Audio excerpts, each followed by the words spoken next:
Welcome or welcome back to the Wrasslin Room. I am Bianca Belair's retired ponytail, and I have my co-host and a special guest with me today. Happy 2025. Six. Yeah, 6. Well, It is what it is. I don't even know what day it is anymore. What's today? Is today Thursday, Sunday, Saturday? It is Thursday, the 22nd. Another day that Jesus woke us up. That's all I know. That's real. All right, so co-host, what your name is? I am AJ Styles' expiring contract. We got 11 days. Fuck. Damn, you might actually lose that match. Yeah, for real. And we have a special guest with us today. We've actually tried to get him on the pod at some point last year, but he's a busy man. Busy man. Yes, yes. What your name be? And who you be, who you repping, where your grandma stay? Do I have to come up with a nickname? You don't really have to. That's just something we do every week. Okay, cool, okay. I'll think of something later, but you already know. My name is Mo. Rated M Wrestling in the building. You know what I'm saying? I appreciate y'all bringing me on for the first time. It's about to be a fun podcast. But yeah, Rated M Wrestling on all platforms. And yeah, I'm excited to be here. He's a great guy. Hey, he's being modest right now, but I want to tell y'all something. He is one of the best content creators for wrestling, just content creators, period, out here. Oh, God. I appreciate that. I've known him for a very long time now. We've known him for a very long time now. Extremely underrated in my book. Should be up in conversations that he's not in, but he will be soon. I appreciate that, bro. You know what I'm saying? I give niggas their flowers, because a lot of people out here getting credit for shit and they don't need it, and I don't like that shit. Triple H. Oh, No. You know what I'm saying? Oh, you want to get into it right now? Go. I want Here we to. go. Fuck that nigga, bruh. I've been waiting. It's been a long time. I've been waiting. I've been waiting. So aggressive. All right, so episode 1, he's lying already. Yo, damn! Like, Episode 1, he's lying already. Spoiler alert, he's lying. He said the nigga was fired, but then said he wasn't fired. How the fuck he ain't fired? Oh my lord. Oh, he said something like he was never fired, but he put out the tweet. If you weren't going to renew the contract, then that he means ain't got no job. That means he's done. I wouldn't come back to work after that. Like, what? Like, okay. You say, he shouldn't have went on social media and said it. He didn't have a job anymore. He was alerting his friends and family that he didn't, and the followers that he didn't have a job no more. He gonna say, we make them come to us. We let the contract expire so we can come to us. He said that? Yes. And that's not his job to come to y'all about if he gonna have a job after this. They called him on the phone and said, "Hey, we ain't renewing it." At that point, right now, you are jobless. Now that's over with. What the? Yeah, Now, Triple H. And that's a clip that I saw, and I was just like, "What are we doing? What are we talking about?" You can't say, "Hey, you were never fired," but in the same breath say your contract has expired. You have to come to me to negotiate. Huh? What? That doesn't make any sense. That's so Triple H, man. If y'all didn't watch the first episode of the new season of Unreal, they're lying immediately. They're speaking about R-Truth's contract. They speak about Naomi's contract. They slightly reference Sasha Banks for a little bit of time, and in all of that, they are just blatantly lying. Fuck Michael Hayes. Him too, because Why he the keep one thing I talking? learned, bro. Why keep talking? Who, Michael Hayes? Every clip that I see of him talking, he's saying some shit. It just makes no sense. None of them are saying nothing worthwhile. Like, Michael Hayes literally, when it came to the Naomi and Sasha situation, in less words, he basically said, "Oh, y'all should just accept the slop we feed you and stick around." That's basically what he said. If I'm not happy, and if I'm not comfortable I'm with leaving. doing something, I'm going to leave. I'm not gonna work it and then leave. No, bye. Don't stand up for yourself is basically what he said. Run by Vince McMahon, by the way. It wasn't even Triple H. I may be able to give him a little bit of leeway. Ran by Vince McMahon at the end of his career, so he was already senile as fuck. And you decided to tell me, nah, she should have just stayed and did the 6-man tag where her and her tag team partner were fighting against each other. And then was just like, I don't like to burn bridges. The bridge was never burnt. They were calling that woman on the phone for 2 years straight till she finally picked up and said, all right, I'll be there. Like, what do y'all be talking about? Shut up. Like, there's no burnt bridge. As soon as, not Naomi, as soon as Mercedes is done with what's it called? AEW, they're going to be calling her phone. Mm-hmm. They probably already did call her. Shit. You know they be tampering. They tampering. Oh, yeah. Shit. Oh, they man. They sent feelers out there, and then I think they're going to end up sending Bayley over there. I don't think Bayley is long for this company at all. I know she's been playing the role, but I think she's gonna hit her breaking point at some point, and then I don't know. She could. Her career could be helped a lot by going over there, giving her something fresh to do. Yeah, it could run back to Mercedes feud. Yeah, new opponents. Because I feel like she's done everything. Like there's really I have no interest in seeing her win a world title again. Maybe the mid card title, but that's about it. There's no point. They obviously don't have any like they don't have any plan for her, and you know what I see, what I think she could be doing as well. She may be holding out to see if they are going to sign Izzy, and then she could do the match with her, and then she can leave. I really do think that that's something that's happening because she inspired that little girl. They still show those goddamn packages as if I believe Izzy is training at a school that's under the ID program, so they're already looking at her, even though she did a dark match for AEW last night. That's neither here nor there. Oh, wow.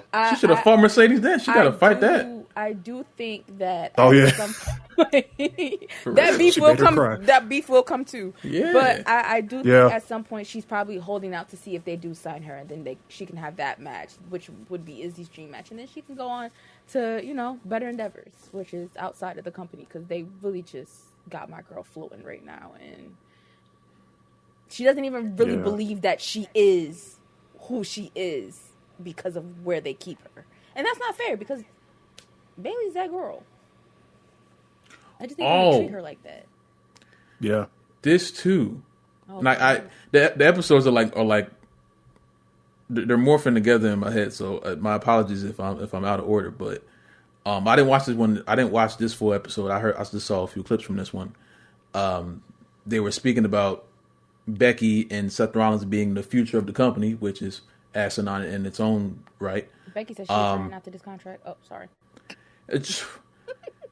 Triple H decided to tell me, and I want to ask y'all this. Triple H told me on Netflix, he looked at me in my eyes and said that Becky Lynch is helping Lyra Valkyria's character. What the fuck is Lyra Valkyria's character? Oh, sorry. Bird lady. So Irish. Becky Lynch apparently is getting Lyra. That whole feud was supposed to get Lyra's character over. Was Lyra on TV on Monday? I don't know. They just be saying anything. How y'all go to the home country and she wasn't on TV? She might have been. She might have been. I have no idea. Her and Bayley had a backstage segment. Ooh. I just thought about that. What the fuck? That hugging and shit. And wrapped into that, they were talking about Chelsea Green, the whole U.S. Championship thing. Get Road Dogg out of my creative office for SmackDown, please. Let Ryan Ward write everything from here on out. Black man, pen, paper. They have to fire all of them. They have to. Like, everyone has to go because yes, because he unfortunately is caught in a very bad area of just asinine people. Like, I don't know if it was Hayes or Roden. I think it was Hayes, but he said that Chelsea Green is only in the company to make Charlotte Flair look good. That do sound like a Michael Hayes ass thing to say. What the fuck kind of her one role is to make people like Charlotte Flair and Charlotte Flair, what is make the correlation? There is none. Because they were trying to explain why, if they, cause at this point when they were filming it, Zelina just won the U.S. Championship. So they were like, all right, well, let's put the belt back on Chelsea. And then Triple H was like, okay, then what? And then Road Dogg said, I don't know. As soon as I heard, I don't know, I was like, all right. I was like, here we go. Because like, your job, your one job is to know. That's your one job. As the head writer, especially. That's your one occupation, is to, if you don't know, it's okay with not knowing. You shouldn't be able to verbalize, I don't know, and then not have anything to like form after that. It's just, I don't know. And then we're just here talking. Oh, Chelsea has B-Fab and Michin and who else? So you mean to tell me you have the belt? You have no plan for whoever wins the belt. So you're gonna give it back to the person who had it before. But the belt ended up going on Julia, and then Chelsea got it back from her after Julia had a super. You can't even call that run mediocre. It was a nothing run. She had a EO Sky Championship run. Remember when EO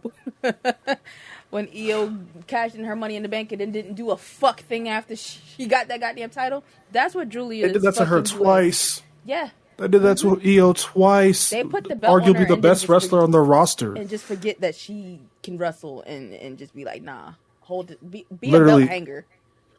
In EO Sky, title reign has to be one of the most simple things to write out. Give her any opponent and have her defend the title against them. That's it. You're gonna get at worst a 3.5-star match. Like I don't get it. Man. They have no planning. It's like, and they had. I know the show is not how they actually write, the show, because it's very dramatized. It's very, it's very like, oh, how are we going to make this decision if Giovanna's going to do this or not? And it's like these very minuscule things that they make look bigger for the show. But at its core, it's a whole bunch of old white men at a table that have no idea how to write any concise story that doesn't revolve around something that was already passed down to them by Vince McMahon. Why aren't there any fucking women in this goddamn room? Like, yeah. Oh my gosh. A singular. I've seen in all the screenshots I've seen a singular woman. She's Caucasian with glasses. That's it. You saw a woman? Like that's it. Like that's all. That's it. Also, I want to make this point too, because I've been saying this to a lot of people. I want to say this on the show.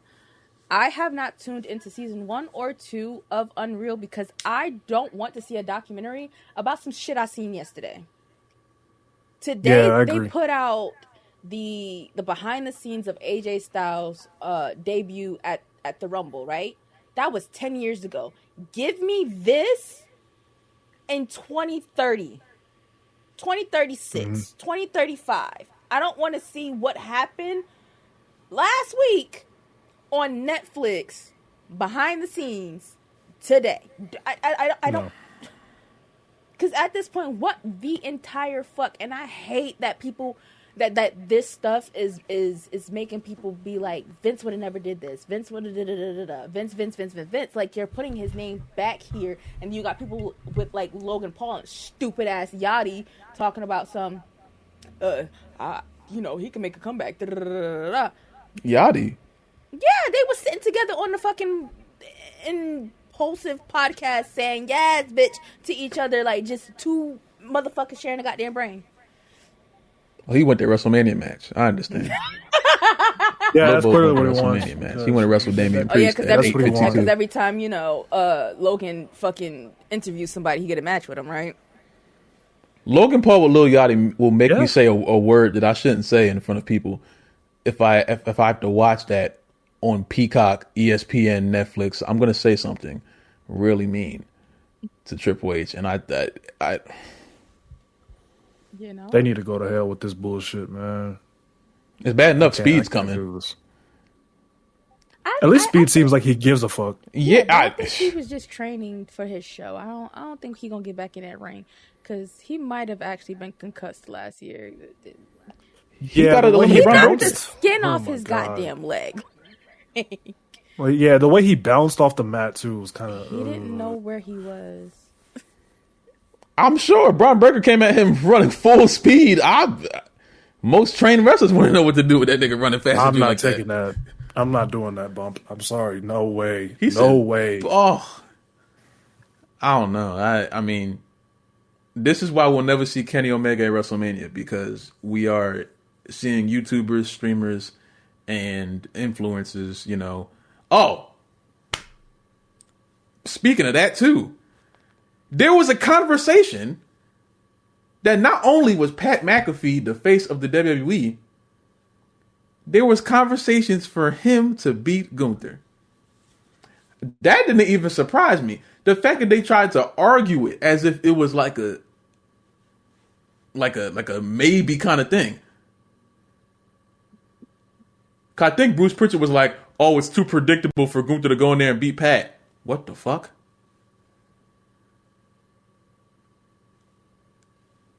How would you even? I still think that Pat told him he was exhausted, but he was really tight that he had to fight Gunther. Like, let's be fucking for real. If we're gonna be anything, let's be for real.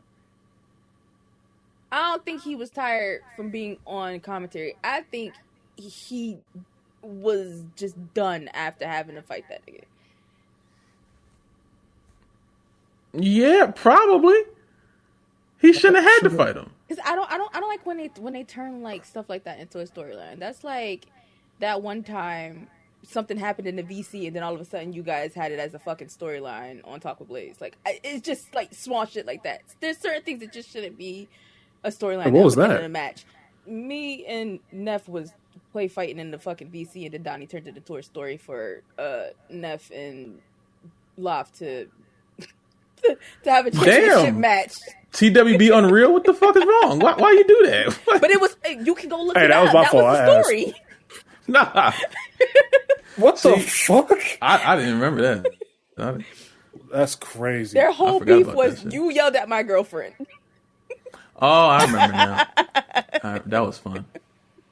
Let's flip it to WWE. Yo, you jacked up Michael Cole, so now we gotta have a match. Why? I personally think they should have let Gunther just fight Michael Cole. Michael Cole had a match at WrestleMania before. That's not a good thing. I know. I'm just saying. I think the story they were trying to tell with that was that Gunther was kind of like crashing out because he lost his title to Jey Uso. But at the same time, it's just like y'all could have went about that with a completely different way. He didn't have to attack commentary. You should have killed Jay.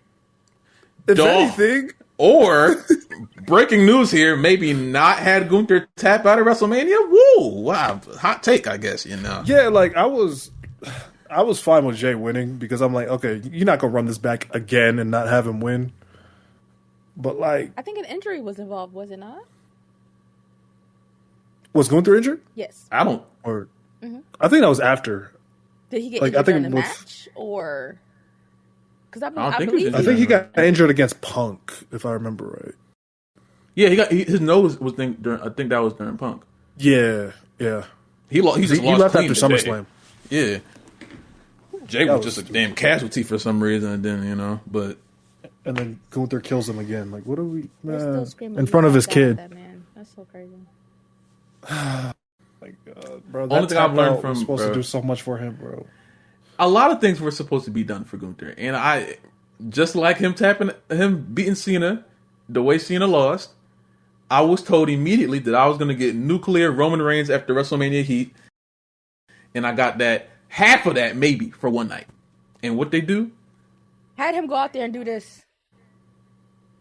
No, that was funny. I enjoyed that. That was funny. It wasn't. No, it wasn't. I laughed. I laughed when he did it to AJ. I thought that was funny because I love Gunther. I really do.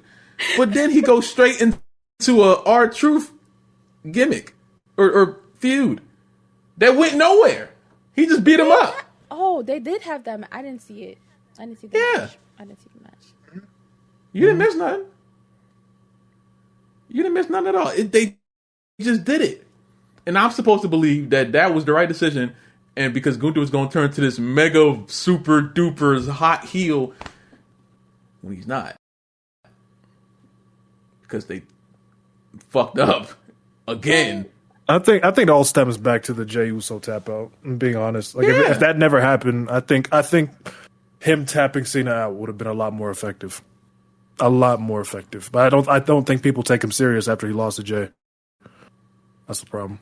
That's what happened when Gunther came out there and they were still chanting "You tapped out." You can't like live that down now. They already hit the heart of the character too hard. As much as they love Jey, the crowd knows that Jey shouldn't have won that match the way he did. Yep. What's wrong with you? Yep. MJF offers TNA's Nick Nemeth a AEW World Title shot. What? Why? Okay. With all those people on your roster, Man. what Why? the fuck? Also, I've also figured out that any of the three of us can get a random interview with MJF because apparently he talks to anybody. I was on YouTube, and because I used to work at Disney, I follow a lot of Disney like podcasts and update pages and stuff for the parks. And I turned my TV on yesterday, and he was sitting down with WDW News Today. And I said, why the fuck are you sitting down talking to a Disney World podcast? So, if any of us can find his information, it seems like he talks to anyone. So, and also giving out title shots to companies that his company doesn't work with anymore. You know? That match will go crazy though. I don't see Anything where that gets it him out of doesn't, TNA.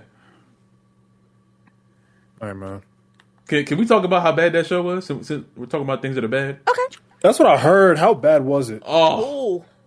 woo! I fell asleep. Woke back up. The show was still bad.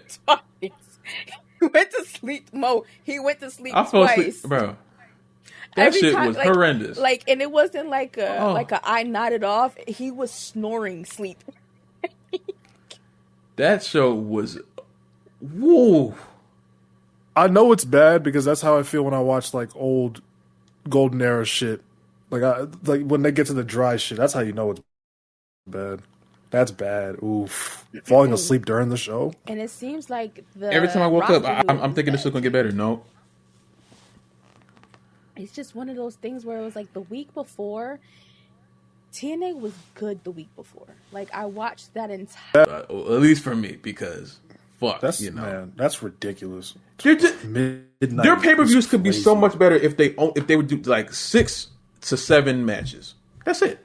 I They don't fill know. it up I with like way too the much, 0 bro. hour being like super full, and then you know, then having like a full card. But I don't think every title should be defended on every show. No. That's my only gripe. That's with what AEW, clogs is it that up. Everything is just at once. Just like damn, another match. Maybe They have going what, over 4 feuds? mid-card belts? They have 4 mid-card belts now? I don't even know. Or is it 3? Because they have the national title, continental, international, TNT.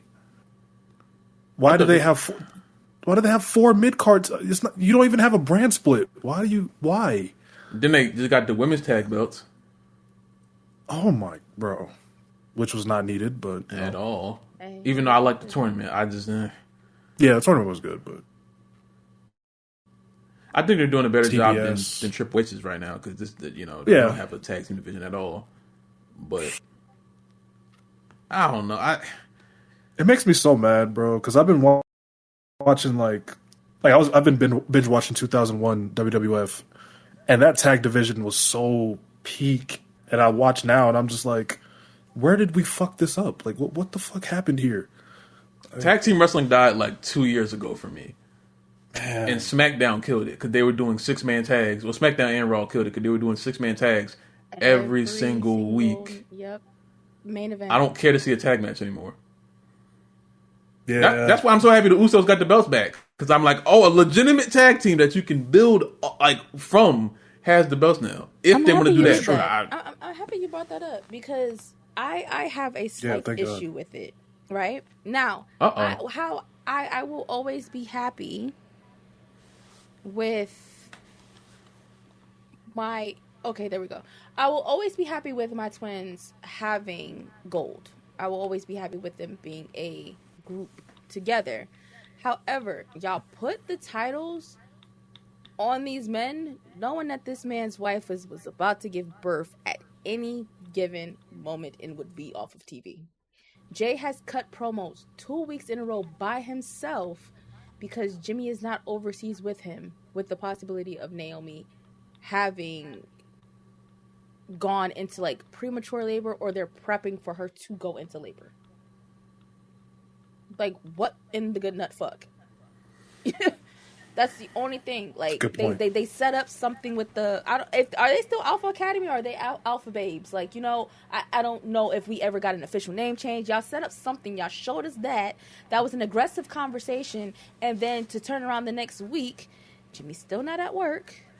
Jay gives a shout out to both of them, and then it's the New Day, the Alpha Academy, and I want to say either Judgment Day or War Raiders are going to be in a fucking tag match to determine the number one contender. Why? You know? Like, why? Like, no one can explain it to me. Because if that was the case, y'all could have gave them the belts and then just took them off of TV. But then y'all had Jay go out there and declare for the Rumble. Again, why? Like, I'm just... He's going to yeet mid-Rumble and I'm going to get mad. Oh, for sure. I'm so tired of his yeeting, man. Like, before the match, cool. After the match, cool. Like, I'll do it too when I'm at home. During the match, bro, can you please just wrestle? And the match shit, didn't that start at SummerSlam? I think it was, it might have been. And it's Roman's fault. There we go, you know? Because he also did like this with his fucking fingers. I think they did it on a Raw one time. He was wrestling somebody. Probably Braun. I think it started on a Raw. Yes, it was during that gauntlet match before SummerSlam. That's it. That was it. Yes. Yep. And then he lost to Braun right after that. So I'm like, why are you still doing it? It backfired on you. Why are you still okay? They've been like even him being heel for so long, and it's just like, do it. He's so much better as a heel. It feels like they're taking a step back from that. It feels like that. Also, if he's going to be a main eventer, I'd rather see him as a heel, though. I would bang on my table when I say this, but when I banged on my table the other day, my monitor fell, so I'm not going to do that again. Play the fucking song. It's the same goddamn song. He started to that song. They're in a tag team now. They're back together. Don't play the song after the match is over. Play it before and after. You can still... to the song, because that's where the fuck it started at. And it's the same fucking song! Literally, yeah. Y'all, they come out, the fucking nameplate says Usos, but everything is blue. Why? Everything, Jay Uso's Titantron and all that shit. I'm like, what are we doing? When they did the same shit with the Shield too. When they came out at Palooza, they opened up with the Usos Tron, but then they switched back. The music. Yep. What do you have to say, nigga?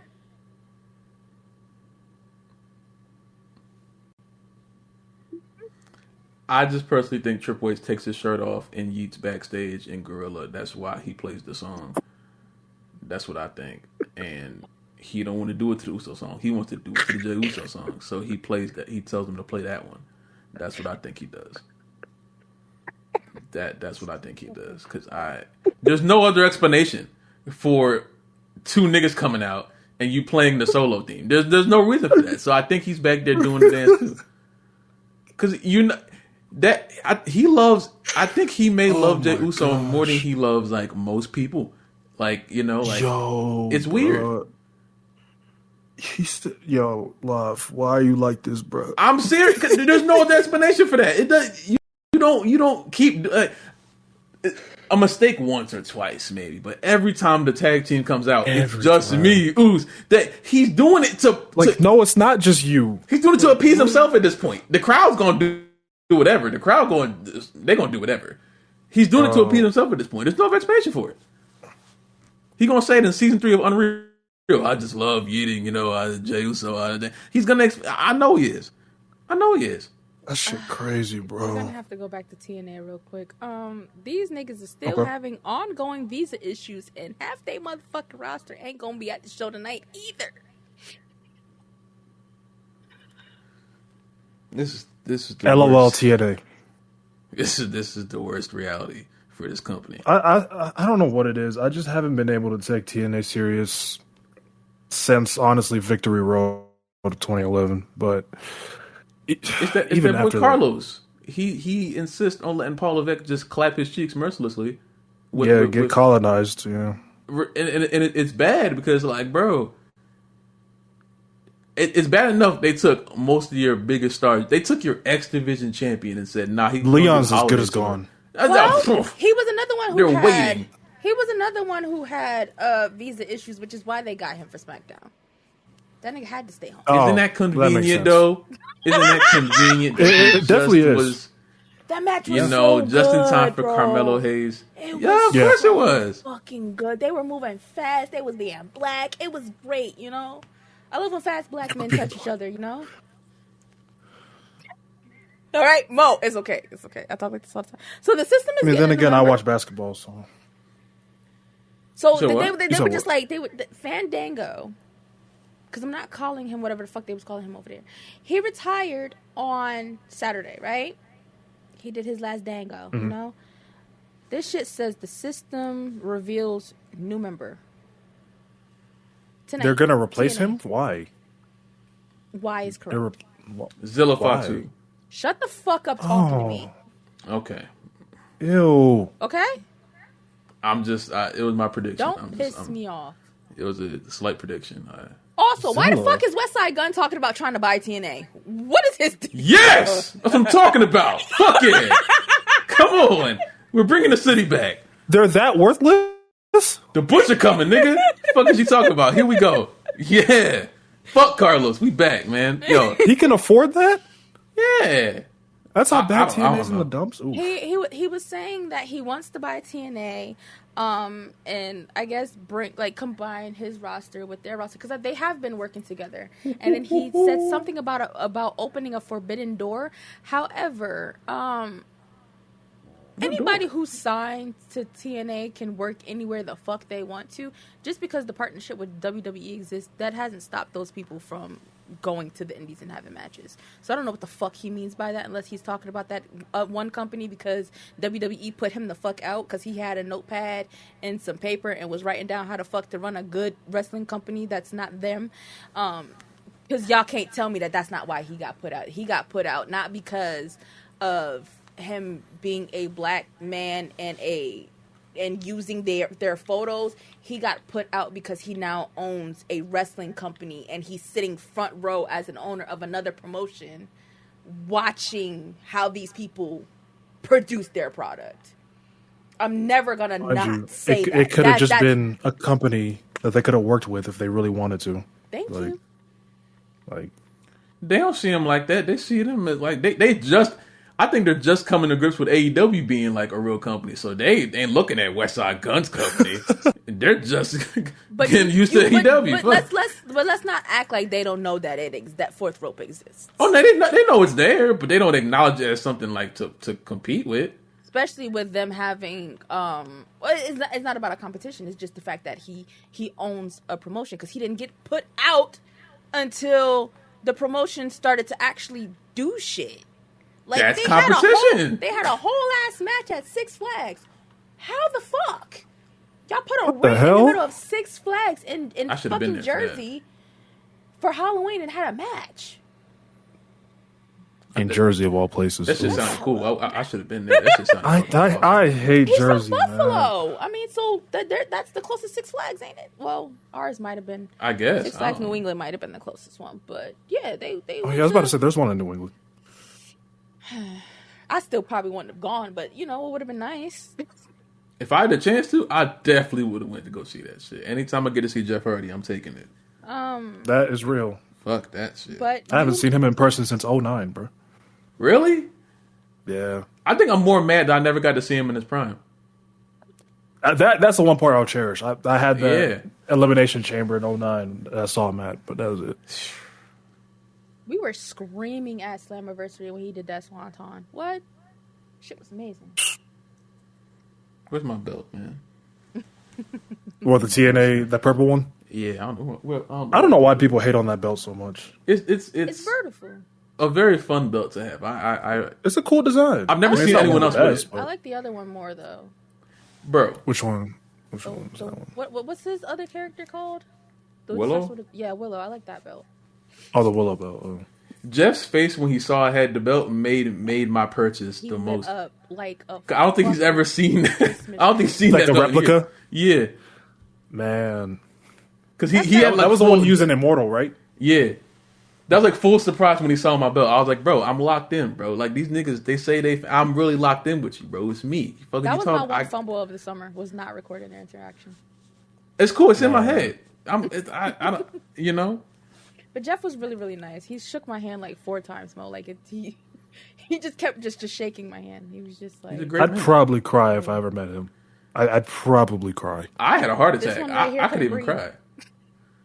I was having an actual like I never had what's it called heart palpitation before. Yeah. I felt like I had that shit. that's so crazy because the picture of y'all just popped up on my Alexa. Oh, girl, don't speak. Thank you. If he's at the next WrestleCon, I think I'm gonna have to make that because I'm thinking of making SummerSlam a yearly destination. If he's at the next one, the next WrestleCon, Go to WrestleMania Vegas. was fun. I'm gonna have to do it. They don't have any. Nevada. They don't have any. They don't have any like random like type conventions out there where you stay. No. Nah, wrestling's not really. Well, not just wrestling, but There's like no market. They do Comic Cons and stuff too. They don't just do just. They probably do. I haven't.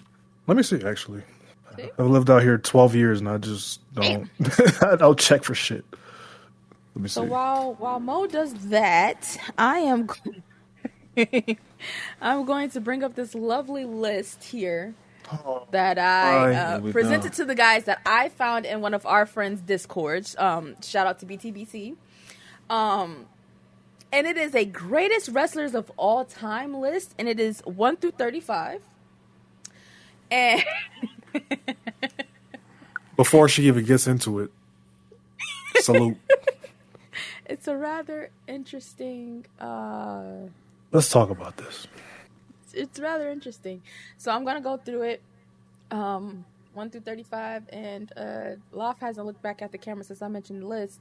So yeah, it was created by Give Me Sport. If y'all know who that is, y'all have fun with that. But this is what it looks like. Oh, let me turn my brightness down on my phone. That would be great. For audio listeners only, you're gonna have to take your ass to YouTube. Not gonna hold you. So, number 1, John Cena. 2, Stone Cold. 3, that dead guy with the red. 4, Bruno Sammartino. Number 5 is Taker. 6, The Rock. My via bitch ass. Oh, wow. 7, The Heartbreak Kid. 8, Bret Hart. 9, the head of creative at the company currently. Number 10. Wait, hold on. Time out. Before you continue. Triple H is not Paul. I refuse to call him Triple H nowadays. That's They Paul. call him Paul Triple H Levesque. Nah. I call him bitch. Nah. Fuck. That's what I'm gonna call him. Fuck. Okay. That's his name. Randy Savage. 11, Ric Flair. 12, Randy Orton. 13, Roman Reigns. 14, Kurt Angle. 15, that guy that asked for pee. 16, Dr. Zoidberg without the shell.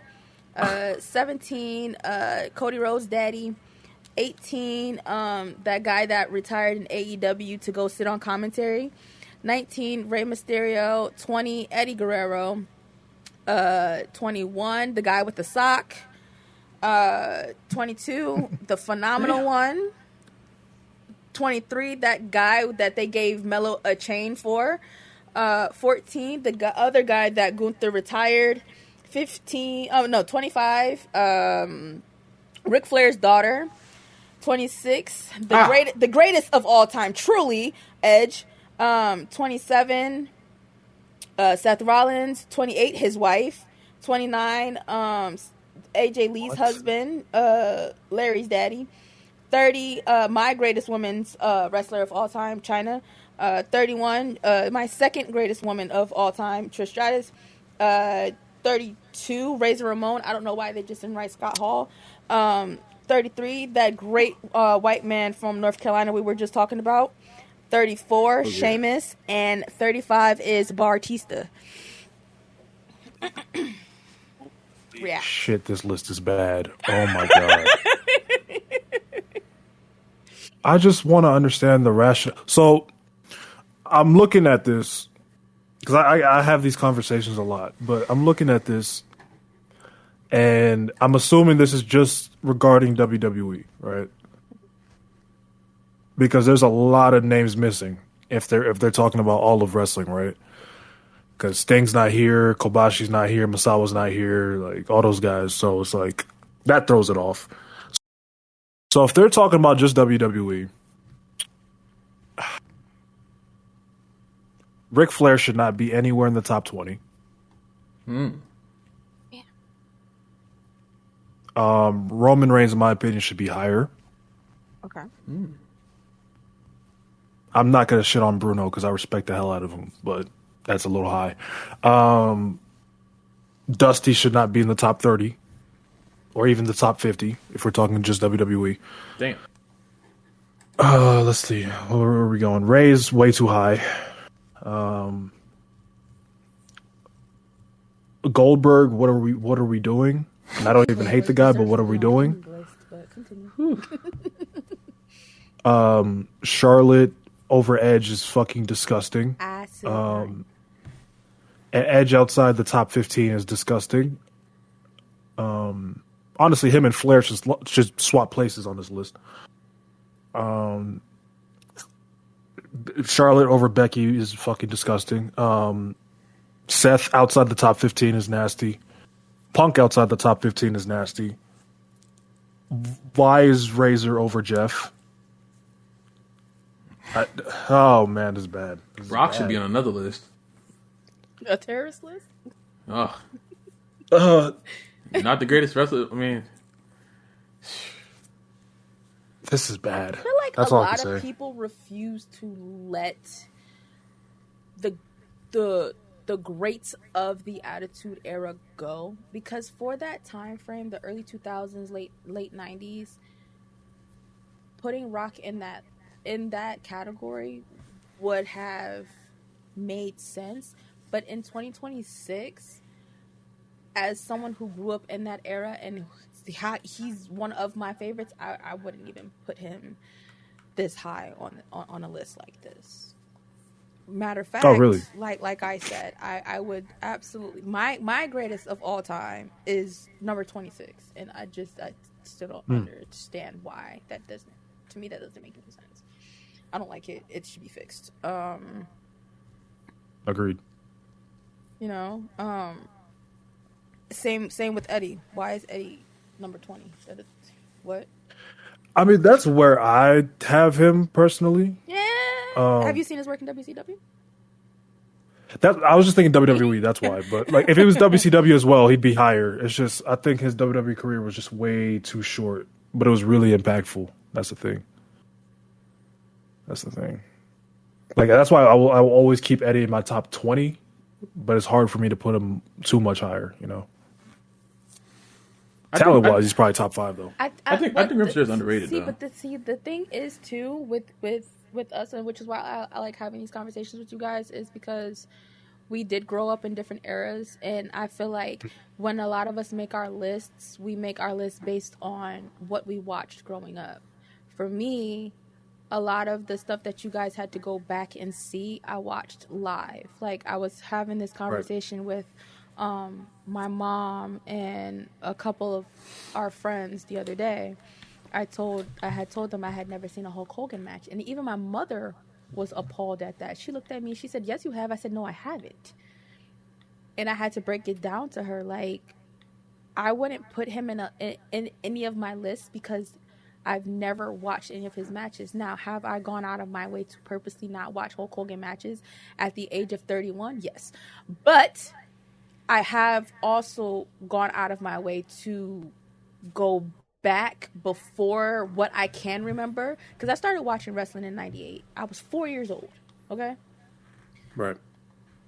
You think I remember what the fuck I was watching back then? No, I've had to go back and like watch, and just to refresh my memory with certain things. Like I remember 2000, 2001, 2002, because my brain was damn near fully developed at that time. I was like first, second, third grade at the time.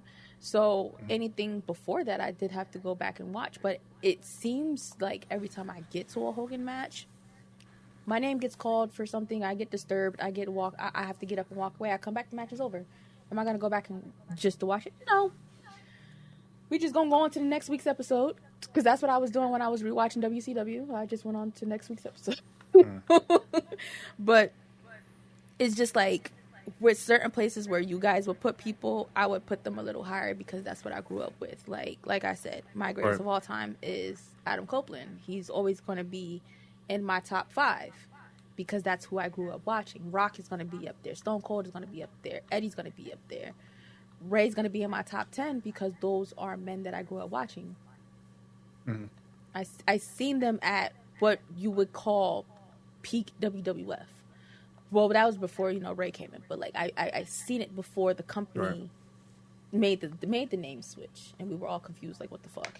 But I lived it, so my list would always be different. This right here, this list, we all come to the consensus. This is bullshit. But if the three of us sat here and made our own list, our list would be very different because of what we grew up watching. Yeah, for sure. I think I also try to be more objective about old stuff compared to a lot of people my age.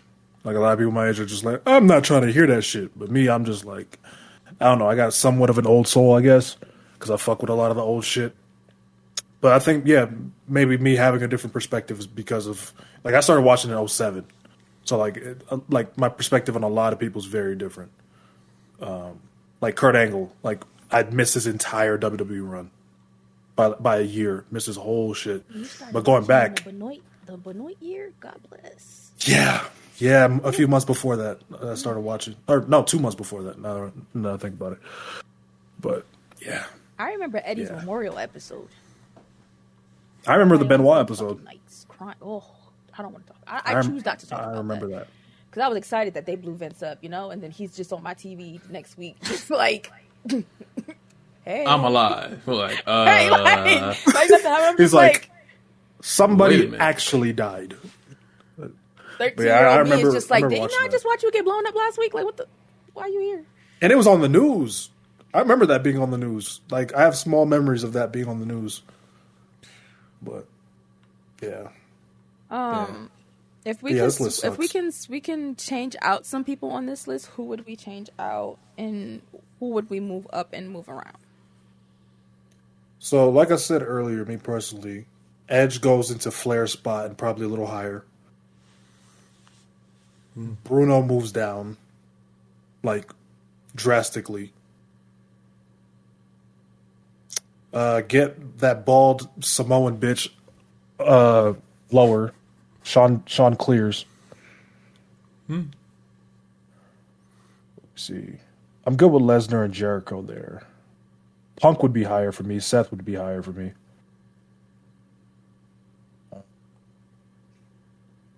See, me personally, I always have like a top 20, but like after that, I've always just been like, all right, the 20's enough. So after that, it's just. But the people that they have below 20, some of them, it's just like, why are they outside of the top 20? And why are certain people there? Like Ric Flair and Dusty Rhodes don't belong there.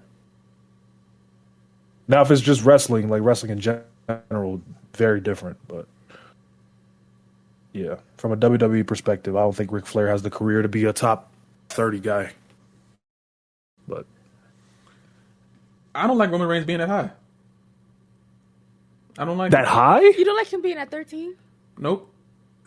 I really don't want him. Where would you have him at all? Oh, okay. Oh my goodness. I really don't. Go ahead. I really don't want him on the list at all. Let's go. Sit down. Let's Here we go. Come on. I don't want him. I don't want him there. I can't get over the fact that he and I'm looking through this list now, and if I'm wrong, let me know. But it seems like Roman had the shortest peak out of almost everyone on this list. Some people that he's higher than. Like, because I'm seeing like, I guess Rock had a very small peak too, but Rock's peak was just ridiculous. A huge fucking peak, you know. So I guess it kind of fills out, you know. But I don't like Roman being over Kurt Angle if we're talking about wrestling of all time. I agree with that. If we're talking about wrestling, I agree. As much as Brock is a freaky fuck man, I don't like him being above Brock. Really? I don't like him being above Jericho. I do not like him being above Ray or Bryan. Or AJ Styles for that matter. Him being over Edge is nasty. He's not better than Seth Rollins at anything. And I'm not even a big Seth guy, but I just think objectively he's not, you know. Mox has kind of shot up the Shield list for me over the past few years, and I'm like, if Roman and Rollins are here, Mox has to be somewhere here then. So that's why I'm looking at this list weird, because it's like this can't be just wrestling in general. That's what's fucking me up. I'm like, there's certain context to certain shit, you know. It's like, Roman's 4 years do not get him on the greatest wrestlers of all time. I'm sorry. I can't. I don't care how long. It doesn't make any sense to me. It will never process in my head that 4 year run led to him being in GOAT conversations, as if the first half and the current half of his career, section of his career, don't exist. Because we had this conversation in the Discord the other day. People love to talk about as if Roman started in 2020 and ended in 2024. But there's so much buffer in between that. Like 10 years before that. And half the people who know Roman had no idea. I'm talking about like post Shield, but post Shield, but like pre full big dog push. So that little period of buffer time, even that shit, you know. And then when you get into big dog era, you got him. You're putting every mid card belt on them. The crowd's not responding to him. You're doing dog food. You're doing succotash. You're doing all of these things that if these things happen to other wrestlers, they will get crucified for on the internet relentlessly for. And not saying Roman hasn't gotten you know his you know what I'm saying, his licks for it, because that stuff is always going to be in memory. But yep. I don't mean to shit on Roman Reigns as a superstar. I think he's excellent. I think his evolution has been excellent. I think that to go from where he went to where he is now, I think that's something that most people can't do. And he's had the career that most wrestlers would die to have.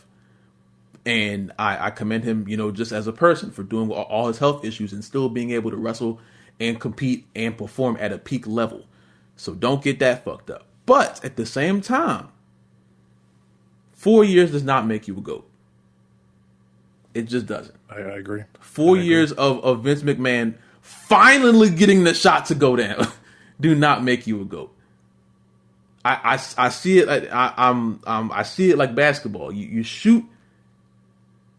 First quarter, you can't make a shot. Second quarter, you can't make a shot. Third quarter, you make a shot. You can't make a shot. Fourth quarter comes, you already lost the game. You down 20. Oh, you start making shots now. That does not make you a good shooter. You cannot miss repeatedly for multiple title runs and multiple pushes. Finally hit something on the mark. Have a 4 year buffer time where you let nothing penetrate that bulletproof vest at all. You just nothing.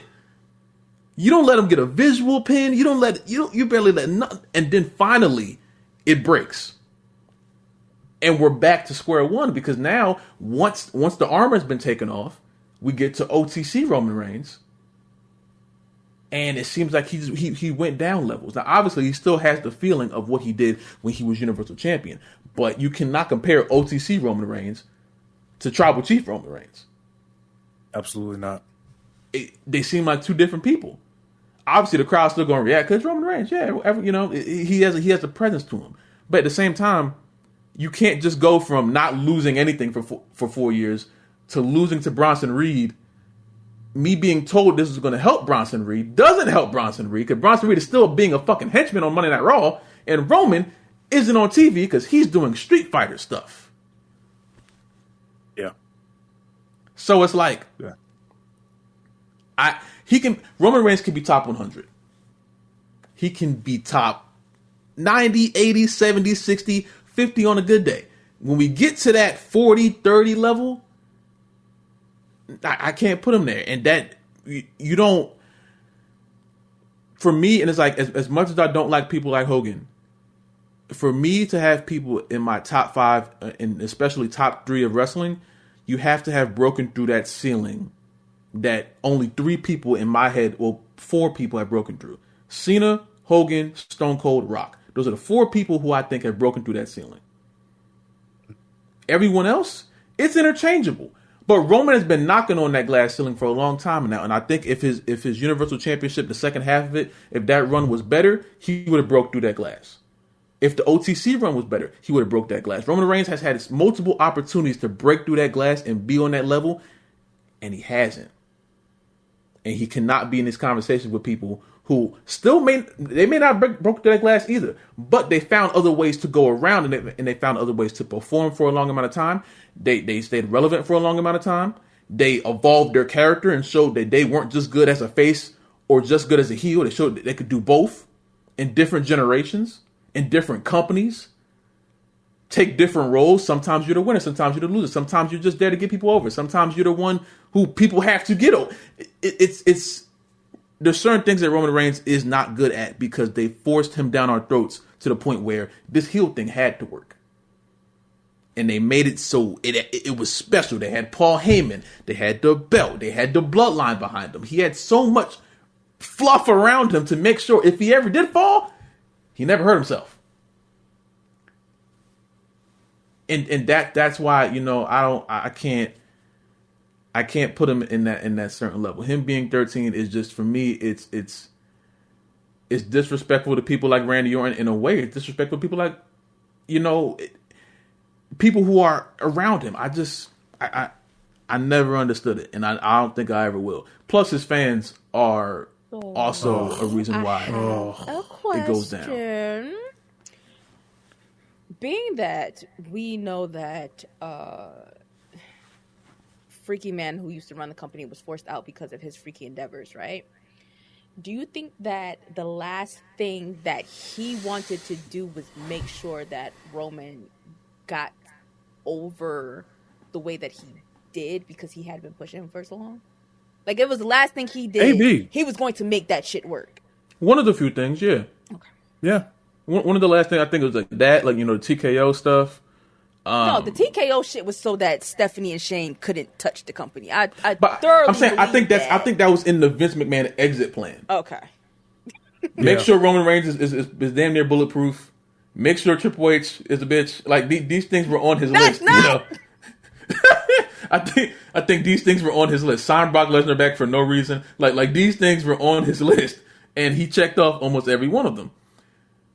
And then when he got caught up, yeah. And that's why we're in this weird spot where now people, and I don't blame the younger fans, but now they believe that the only way we get back to the company being good is by just going straight back in the bloodline lore. And they teeter on that a little bit too much for me. Yeah. It's just not gonna hit the same. I don't think people don't realize how natural and how organic the bloodline was. Like, forcing it back to being Roman running the company again. No, that's just unnatural and backwards. And you can tell who was writing that story because it wasn't Paul.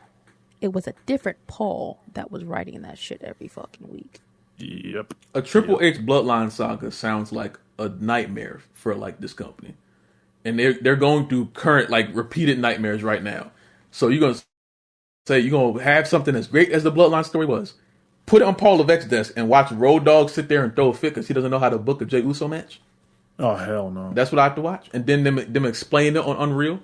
I already heard a report that Roman was mad at Triple H because Roman thought that he was strong enough as a face to fight a heel Cody Rhodes at Mania for the belt.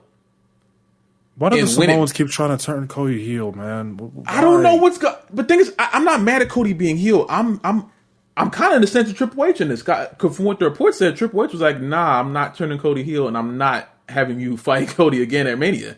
It didn't seem right. Now I gotta go with Paul. Now I gotta relate to Paul because it's like it's too much.